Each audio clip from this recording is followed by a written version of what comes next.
Hey everyone, and welcome back to the channel. Today, we're taking a deep dive into an absolute icon, a symbol of freedom, adventure, and the open road, the Volkswagen van. But not just any van. We're going back in time to explore the vintage models, the ones that started it all. You've seen them in movies, at festivals, and maybe you've even dreamed of owning one. But what are the real differences between these classic beauties? Let's find out. Our journey begins in 1950 with the legendary Type 2, more affectionately known as the T1 or the Splitty. Why Splitty? Just look at that gorgeous split windshield. It's probably the most recognizable van in the world. The T1 was a marvel of simplicity and function. It was based on the Beatles chassis, featuring a rear-mounted air-cooled engine. Early models had a tiny 1.1-litre engine with just 24 horsepower. Yeah, you weren't going anywhere fast, but that was never the point, was it? The design was pure genius. The forward control layout, with the driver sitting right over the front axle, maximized interior space. This made it incredibly versatile. You could get it as a panel van for work, a combi with removable seats, or the coveted Samba model. The Samba, or Sunroof Deluxe, was the top-of-the-line version, famous for its 23 Windows ES23, including those amazing little skylight windows and a massive fabric sunroof. It was the ultimate road trip machine. Inside, the T1 was basic. A simple metal dashboard, a big steering wheel, and not much else. But that was its charm. It was a blank canvas. Owners would customize them with curtains, beds, and funky paint jobs, turning them into rolling homes. The bully nose, that big V shape on the front, and the massive VW emblem are pure automotive art. Driving a Splitty is an experience. It's slow, it's noisy, but it connects you to the road and the world around you, in a way modern cars just couldn't. But by the late 60s, it was time for an update.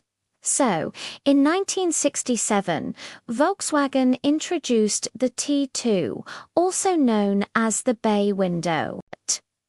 The most obvious change. The split windshield was gone, replaced by a single curved piece of glass, the bay window, that gives it its name. This improved visibility and gave the van a more modern look. It was bigger, heavier, and a bit more comfortable than its predecessor.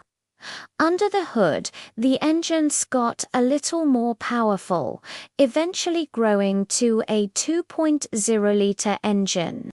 This meant you could actually keep up with traffic, sort of. The suspension was also improved, making the ride a bit smoother. The T2 introduced some creature comforts we take for granted today, like a side-sliding door, which was a huge improvement over the T1's hinged barn doors.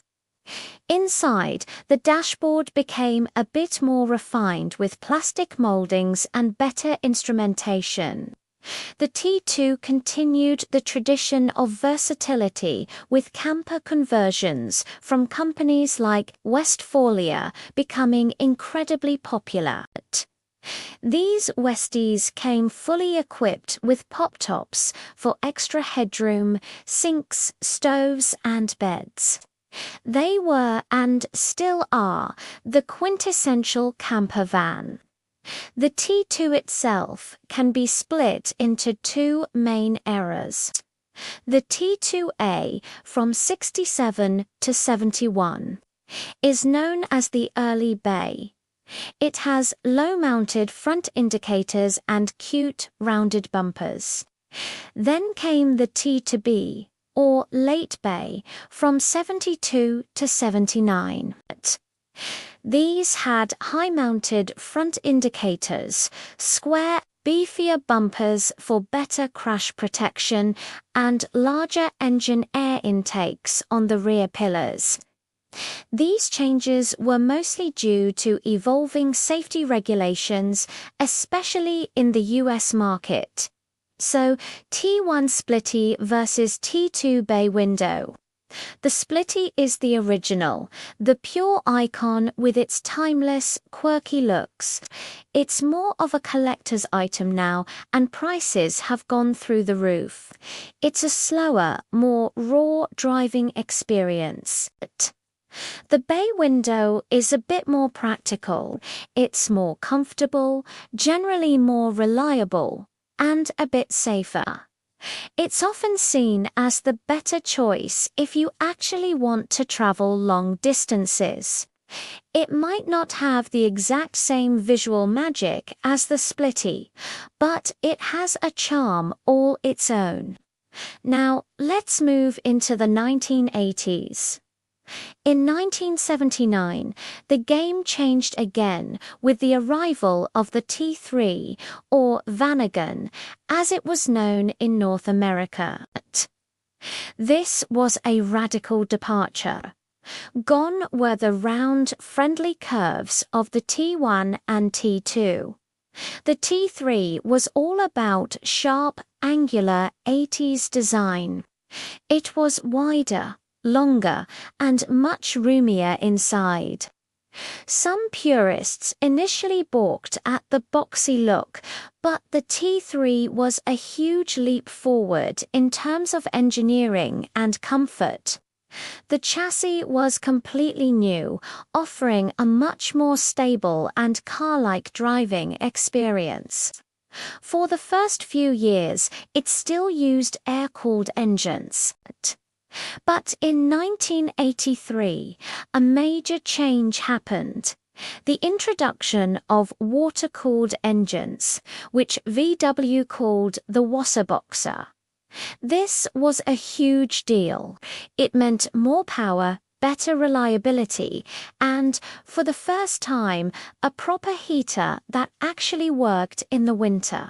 Air-cooled van owners will know the struggle. The T3 also introduced features like power steering, air conditioning, and even a four-wheel drive version called the Screw. The T3 Synchro is a legend in the overlanding community.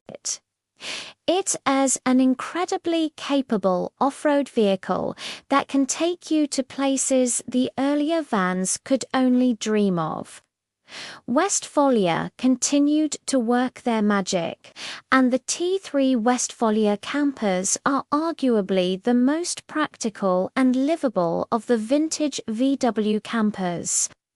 They had more space, better layouts, and more modern amenities. So, let's recap the key differences. The T1 Splitty is the original icon. It's all about style, nostalgia, and that unique, charmingly slow driving feel. It's a piece of history. The T2 bay window is the evolution. It keeps the classic vibe but makes it more usable for everyday life and travel. It's the perfect balance of vintage charm and improved practicality. And the T3 Vanagon is the modern classic. It sacrifices some of the cute, rounded aesthetics for a massive upgrade in space, comfort, and capability. It's the van you choose if your adventure priorities are practicality and getting way off the beaten path. Which one is the best? Well, that's like asking someone to pick their favorite child. It completely depends on what you're looking for. Are you a purist who wants the ultimate classic head turner for weekend cruises? The T1 Splitty is your van. Do you want a reliable companion for music festivals and coastal road trips that still has that vintage flower power feel? The T2 bay window is calling your name. Or are you a serious adventurer who needs a rugged, capable home on wheels that can handle anything you throw at it? Then the T3 Synchro is probably your perfect match. Each generation has its own unique personality, its own quirks, and its own dedicated community of fans. From the split-screen dream to the bay window wanderer to the boxy but brilliant Vanagon, the legacy of the vintage Volkswagen van is one of adventure, innovation, and a whole lot of soul. They aren't just vehicles, they're a lifestyle. What do you think? Which vintage VW van is your favorite? Let me know down in the comments. I'd love to hear your stories and opinions. Thanks so much for watching today. If you enjoyed this trip down memory lane, don't forget to give this video a thumbs up and subscribe for more classic car content. Until next time, keep on wandering.